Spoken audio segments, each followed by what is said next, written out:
મમ્મીના અસ્થિનું વિસર્જન કરીને હું જ્યારે પાછો આવતો તે ત્યારે રસ્તામાં અચાનક મેં એક આકૃતિ જોઈ.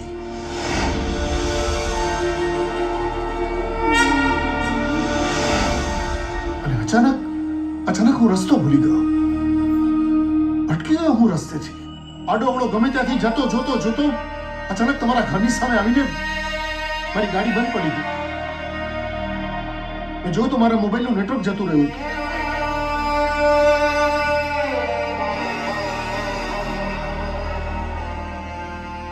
Yes,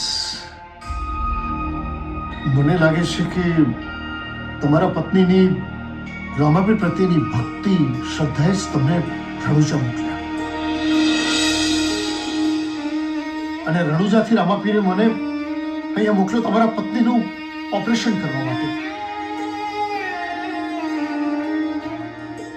strange. મને એક વાત નથી સમજાતી ડોક્ટર અમિત.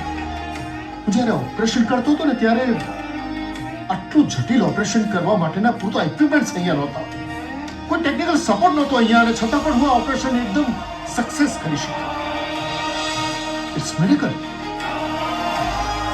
મને લાગે છે કે કદાચ તમારી પત્નીની રામાપીર પ્રત્યેની ભક્તિ શ્રદ્ધાએ જ આ કામ પાર કર્યું છે. સાચી વાત છે સર. મારી ભક્તિને રામાપીરે જ બચાવી છે. Congratulations. Thank you so much sir. Sir પેશન્ટને હોશ આવી ગયો છે.